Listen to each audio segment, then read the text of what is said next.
What's going on, you guys? So, didn't really get too much done on the car this weekend, so the build update's going to be super short. I wanted to get more than one video out though, so I figured I'd go ahead and do a Q&A, go through some of the questions I've been getting in, and go ahead and answer them.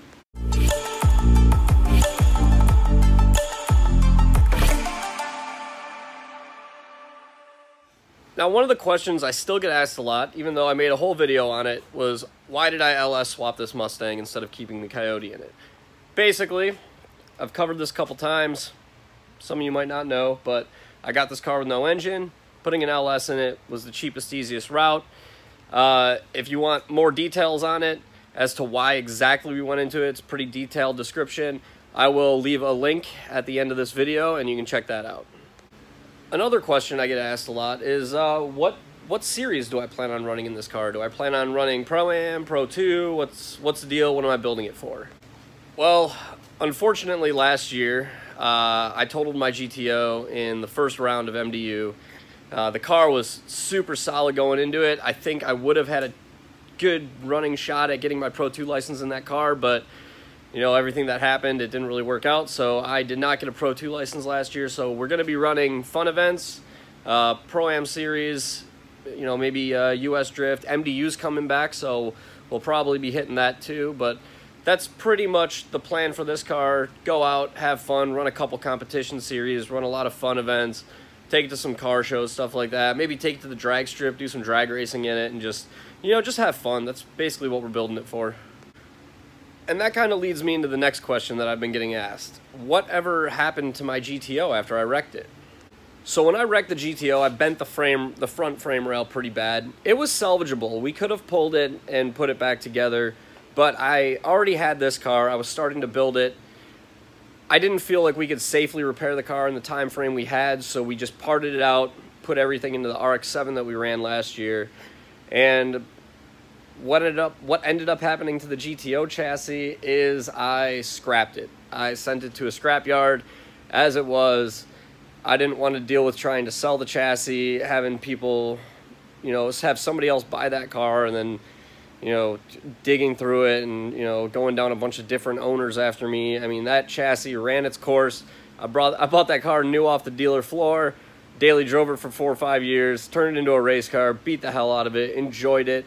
Did a bunch of development work on it, had fun with it, and when it came time to make the call, I figured, you know what, this car has, you know, proved its purpose. I've used it, and it's ran its course, so it was time to get rid of it, and I just ended up scrapping the chassis.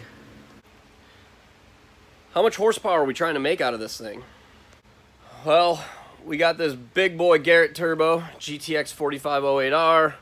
We've got Iron Block LS, or LM7, not a real LS to some people. It's a whole nother road, but yeah, that's going to be a 5.7 liter Iron Block, high-ish compression, so we're going to be about 10-to-1 compression with race fuel. Proper timing won't be an issue, especially with an Iron Block. But depending on the boost we're running, with the fuel system we have in the car, we'll be able to safely do 800 horsepower consistently. We're probably going to try and dial it up and hit that 4-digit mark just to see, you know, just to kind of like see if we could do it, kind of just slap it on the table and say we made over 1,000 horsepower. But, you know, I'd say a safe conservative number would be 800 wheel. We've done that before, so it shouldn't be an issue with a fully built setup motor that's actually properly done this time instead of just the stock 5.3 with a cam and a turbo on it. But yeah, 800 to 1,000 horsepower is where we're shooting for. Where do you find a $400 Junkyard LS engine? They're $1,000 everywhere. So from what I've heard is out westish, it's not as common to find Junkyard LSs or LM7s or LQ9s, stuff like that. The Iron Block variants of the LS engines for around $400. Up here in the Midwest, I find them for 400 bucks all the time. I think the most we ever paid for an LS engine, I think, was $800, and that was a Junkyard 5.3, but it was fully dressed, ECU, accessories, harness, all that stuff. We ended up parting out all the stuff we didn't need off the engine and made like 650 bucks off parting that stuff out. So Really, we only ended up paying almost like $150 for the engine.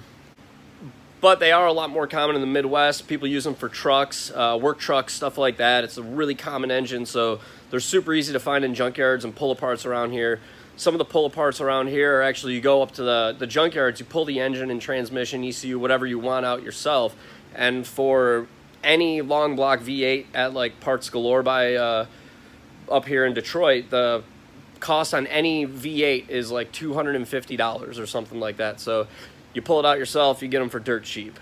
But hopefully that answers that question. In more recent questions is, because of all this I've been doing, is why am I putting 2 batteries in the car? Why not just one? Why do we need 2 massive 1,000 cranking amp batteries in this? And you know, what's the point? Is it for weight? You know, why are we doing it? So this car is actually running a lot of electronic stuff on it.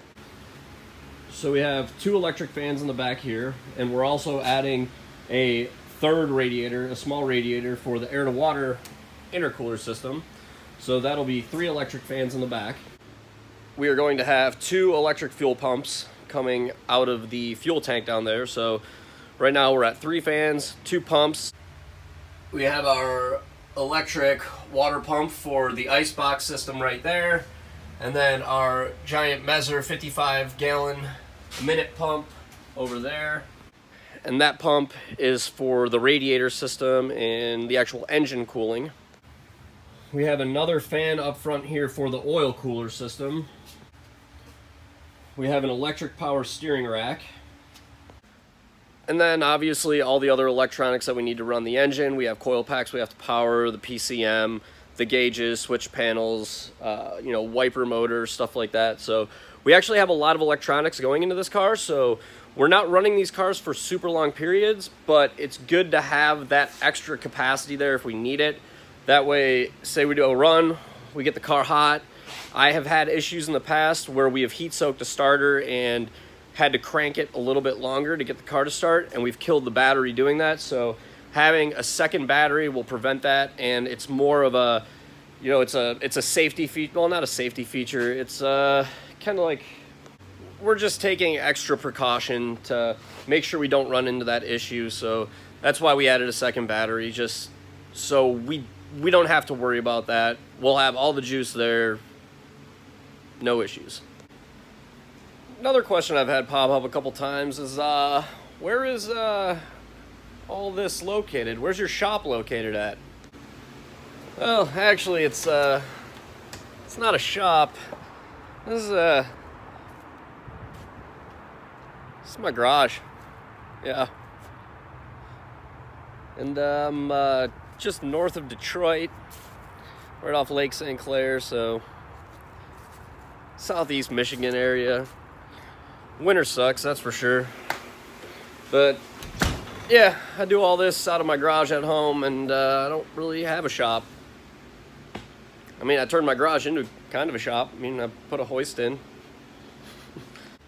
Anyways, that's going to be it for this one. Just thought I'd cover a couple quick Q&As and do that. If you guys got any other questions you want me to answer, post down in the comments, and maybe I'll do another Q&A when I got a slow weekend like this, and just, you know, holiday season, haven't had too much time to get a lot of work done, but, you know, got a couple things done here and there, and little things do add up over time. So as long as we're moving forward on something every week, that's all that matters. So anyways, that's going to be it for this one. So like the video if you liked it, subscribe to the channel if you're new, follow the builds along, and until the next one, I'll catch you guys later.